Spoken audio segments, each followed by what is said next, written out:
Nous abordons maintenant la dernière vidéo sur le sujet de la prière avant d'entamer comment dire, l'approfondissement de la prière du Notre Père que nous verrons dans les prochaines vidéos.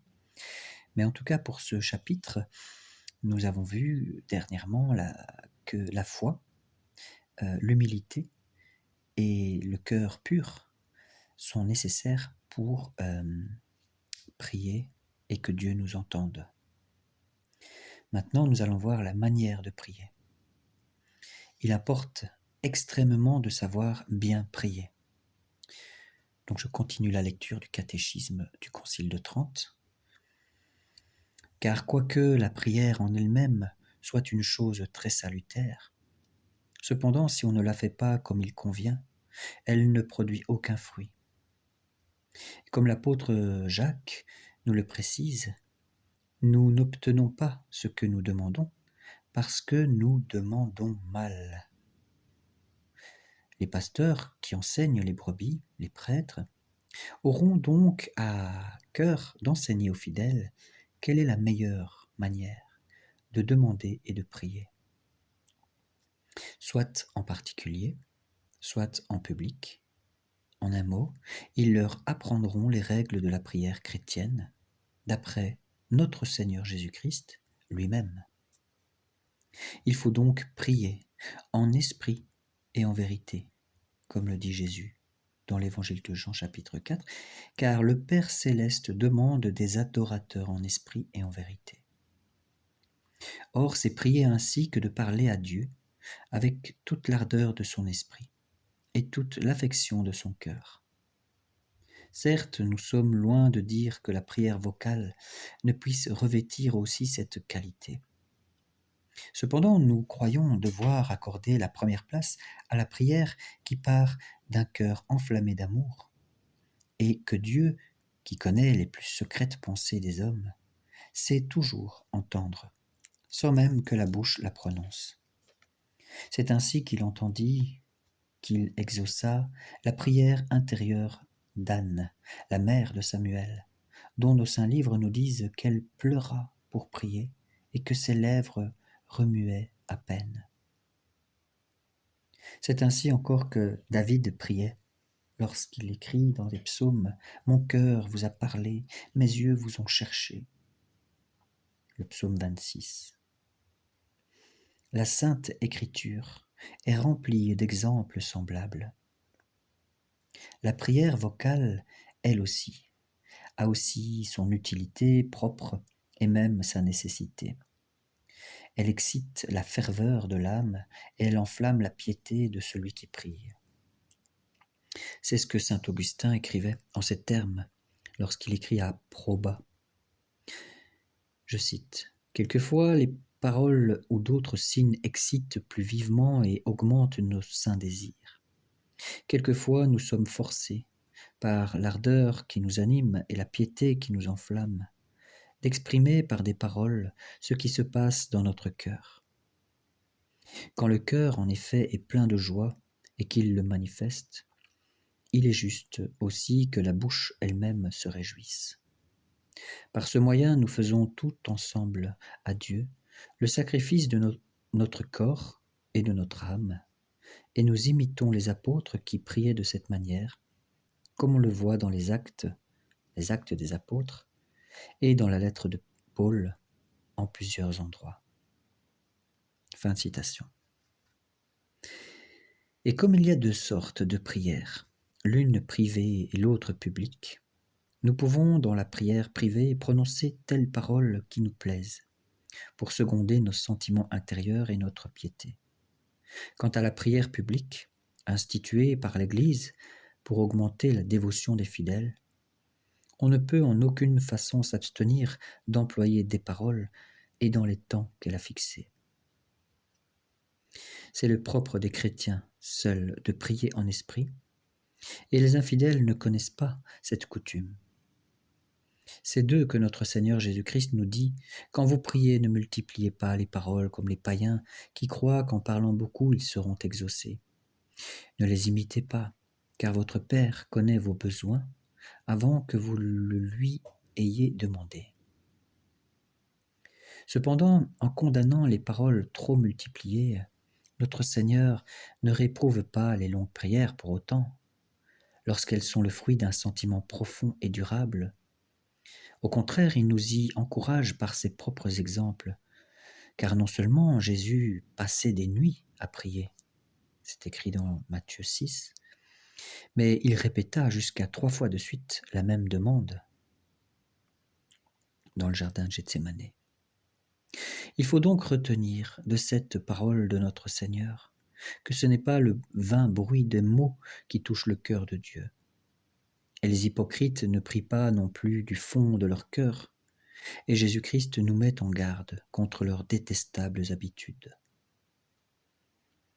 Lorsque vous priez, nous dit-il, ne soyez pas comme les hypocrites qui aiment à prier debout dans les synagogues et au coin des places publiques afin d'être vus des hommes. En vérité, je vous le dis, ils ont déjà leur récompense. Mais pour vous, quand vous priez, entrez dans votre chambre, et la porte étant fermée, priez votre Père en secret. Et votre Père qui voit dans le secret vous accordera votre demande. Le mot « chambre » que notre Seigneur emploie dans ce passage peut très bien s'entendre du cœur de l'homme. Et il ne suffit pas d'entrer dans son cœur pour prier, mais de plus il faut le fermer, de peur qu'il ne s'y glisse et qu'il n'y pénètre quelque chose du dehors, qui pourrait altérer la pureté de la prière. Si donc nous sommes fidèles à cette recommandation de son divin Fils, le Père céleste qui connaît parfaitement notre cœur et ses plus secrètes pensées se plaît à exaucer nos prières et nos supplications. La prière exige également la persévérance. C'est par là surtout qu'elle est efficace. Notre Seigneur Jésus-Christ lui-même a voulu nous le montrer par l'exemple de ce juge qui, ne craignant ni Dieu ni les hommes, se laissa vaincre pourtant par la persévérance et les instances de cette veuve qui frappait à sa porte. Et après l'insistance de cette femme, il lui accorda sa requête. N'imitons pas ceux qui, après avoir prié 1 ou 2 fois, sans être exaucés, se fatiguent de la prière. Un devoir que l'autorité de notre Seigneur et des apôtres nous recommande si expressément ne doit pas connaître la fatigue et la lassitude. Si parfois nous sentons quelque faiblesse dans notre volonté, adressons-nous à Dieu, prions-le de nous donner la force de persévérer. Le Fils de Dieu veut aussi que ce soit en son nom que notre prière arrive à Dieu, son Père. C'est uniquement par le mérite d'un tel médiateur que nous pouvons être exaucés. Écoutons ce qu'il dit de lui-même dans l'évangile de Jean.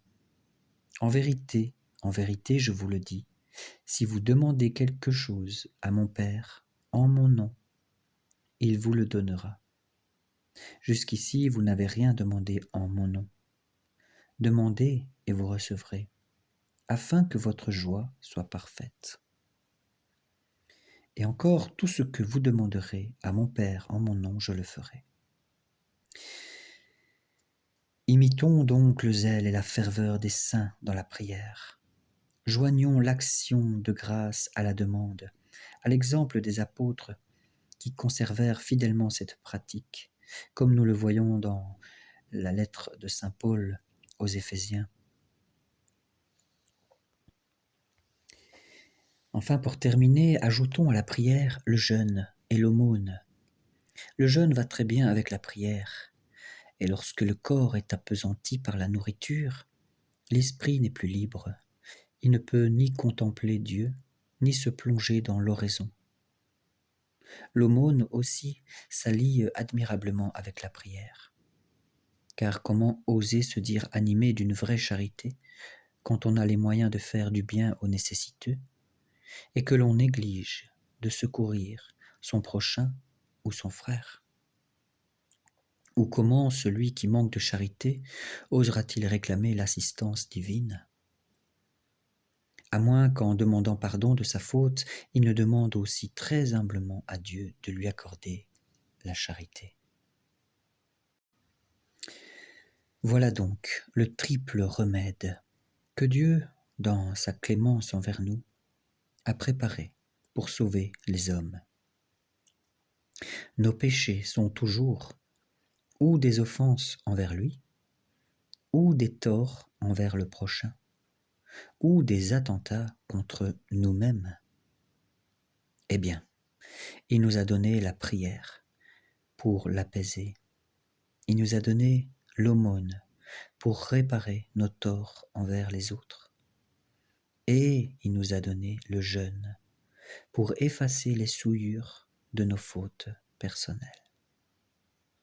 On peut dire, il est vrai, que ces 3 remèdes peuvent servir à tous les péchés, quels qu'ils soient.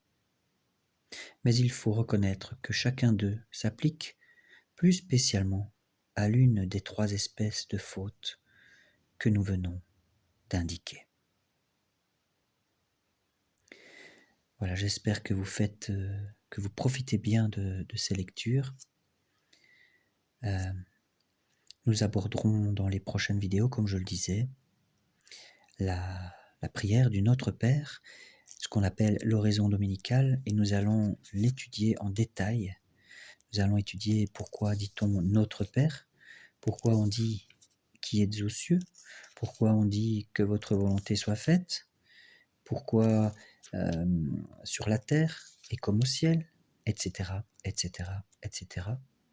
Nous abordons donc encore un gros chapitre qui terminera le merveilleux catéchisme du Concile de Trente, dans lequel est repris toute la saine doctrine catholique, la doctrine des apôtres, le bon dépôt de la foi. Je vous bénis et j'espère que vous mettrez des commentaires, que vous mettrez des pouces pour que les vidéos puissent être dans les algorithmes et puissent être connues pour la population qui en a le besoin. Et donc, c'est au nom du Père, du Fils